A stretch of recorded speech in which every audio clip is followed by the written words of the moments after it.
Assalamualaikum warahmatullahi wabarakatuh. Perkenalkan, nama saya Lala Kausul Nada Kausoh.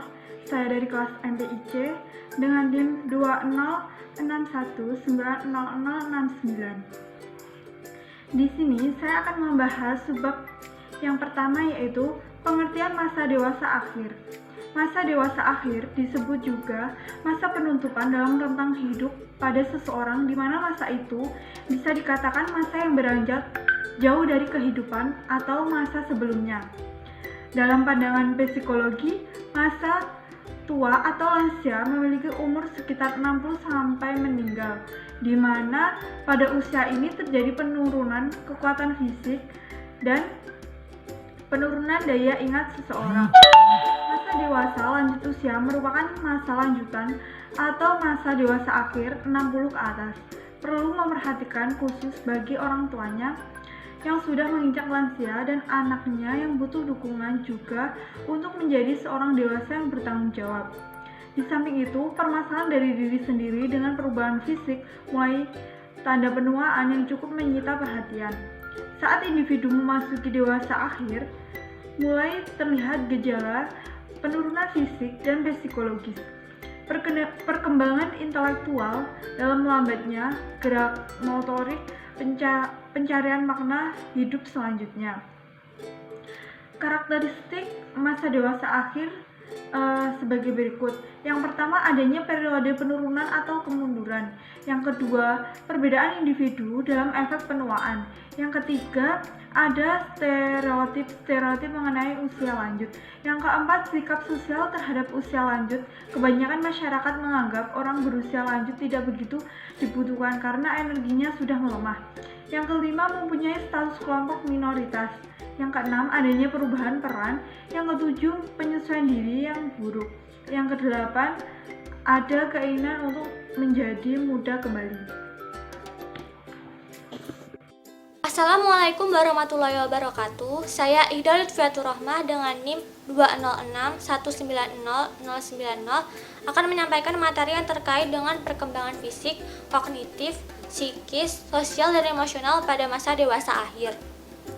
Perkembangan fisik pada masa dewasa akhir ditandai dengan perubahan di berbagai aspek tubuh, seperti perubahan pada penampilan, perubahan pada fungsi fisiologis, perubahan pada bagian dalam tubuh atau sistem tubuh, perubahan pada panca indera, perubahan pada seksual, dan perubahan motorik. Namun, pada masa ini terdapat berbagai kondisi atau karakteristik khas yang menyertainya, seperti tumbuhnya uban, kulit yang mulai keriput, penurunan berat badan, serta tanggalnya gigi geligi sehingga mengalami kesulitan makan. Orang-orang pada masa ini umumnya mengalami gangguan metabolisme, peredaran darah, lalu gangguan mental, gangguan penglihatan dan pendengaran, tumor, dan lain-lain. Untuk perkembangan kognitifnya pada masa dewasa akhir ini ditandai dengan penurunan kemampuan dalam memproses informasi, yang mana banyak orang dewasa akhir kurang mampu mengeluarkan kembali informasi yang telah diingatnya. Namun hal ini bervariasi dan bersifat individual. Selanjutnya, untuk perkembangan psikis atau mentalnya, kebanyakan orang lansia mengalami penurunan kemampuan mental karena hal ini merupakan bagian dari proses penuaan secara umum.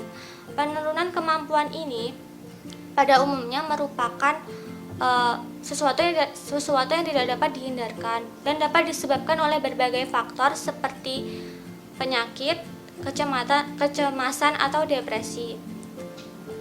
Lalu untuk perkembangan emosionalnya, sebagian besar orang lansia kurang siap menghadapi atau menyikapi masa tua tersebut, sehingga mereka kurang bisa mengatasi berbagai masalah yang ada.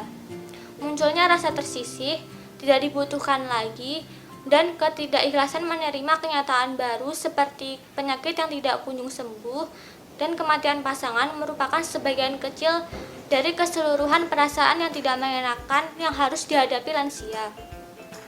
Lalu selain itu, sebagai makhluk sosial, individu membutuhkan orang lain untuk berinteraksi, berbagi, dan saling menolong, termasuk bagi orang-orang yang ada di fase dewasa akhir ini, di mana frekuensi mereka dengan keluarga, pasangan, dan saudara kandung kian meningkat.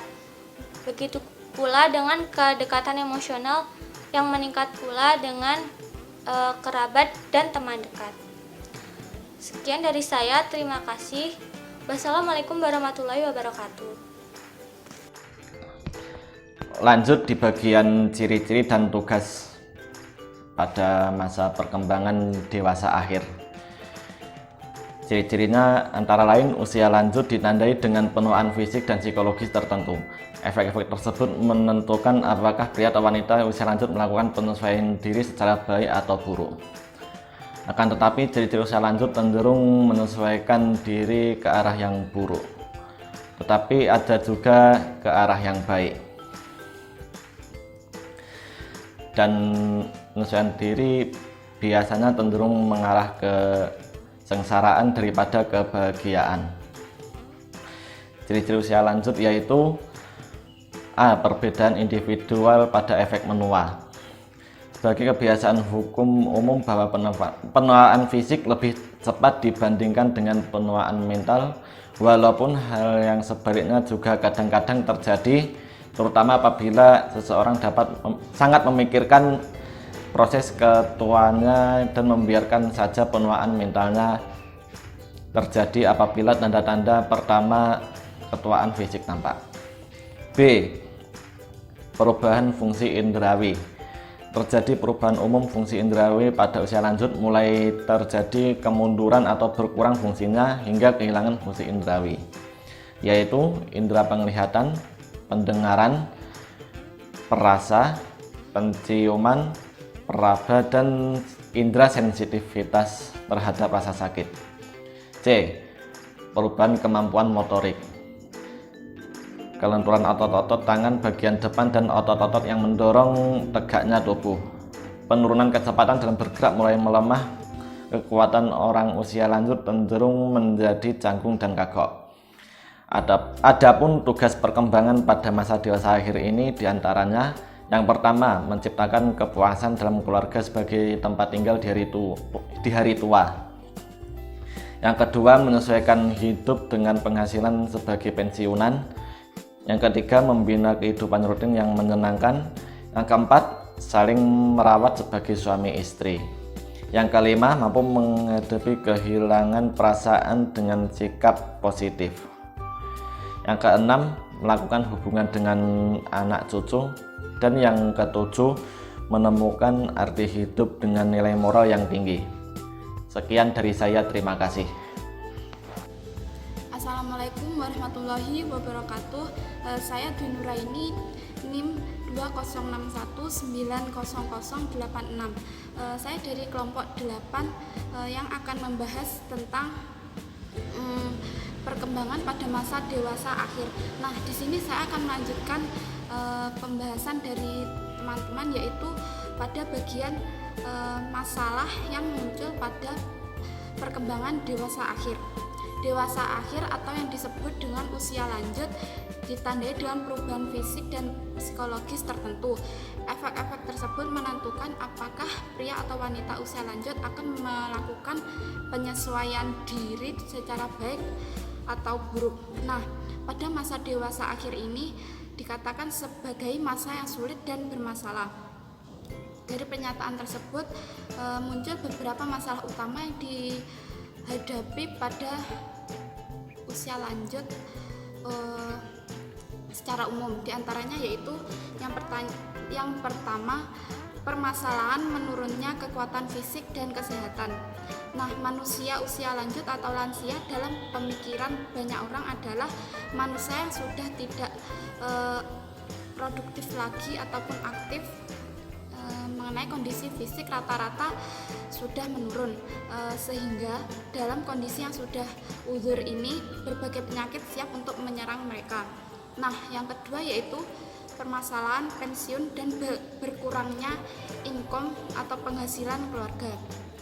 Diketahui bahwa kesehatan, ekonomi, dan keluarga merupakan salah satu permasalahan yang sering dihadapi pada masa lansia. Pada masa ini seringkali ada keadaan terpaksa, yakni ketergantungan fisik, sosial, dan ekonomi terutama kepada keluarga yang mungkin dipersulit dengan keadaan ditolak. Lalu yang ketiga yaitu permasalahan menyesuaikan diri dengan kematian pasangan hidup. Kematian pasangan hidup merupakan permasalahan yang dirasakan sangat berat, terutama kepada istri dikarenakan harus menggantikan posisi suami sebagai kepala keluarga atau pencari nafkah keluarga. Yang keempat yaitu permasalahan membentuk hubungan dengan orang-orang yang seusianya. Pada masa lanjut usia ini mereka membangun ikatan dengan orang-orang dari anggota kelompok usia mereka untuk menghindari kesepian akibat ditinggalkan anak yang tumbuh besar dan masa pensiun. Nah, permasalahan yang terakhir yaitu permasalahan menyesuaikan diri dengan peran sosial yang luas. Pada lansia, individu mengalami perubahan peran di mana para lansia mempunyai pengalaman lebih daripada orang yang lebih muda, sehingga para lansia biasanya diminta untuk memberikan pendapat, masukan, ataupun kritikan dan partisipasi terhadap kehidupan sosial. Sekian yang dapat saya sampaikan. Lebih jelasnya silahkan disimak di dalam isi makalah. Kurang lebihnya mohon maaf. Wassalamualaikum warahmatullahi wabarakatuh.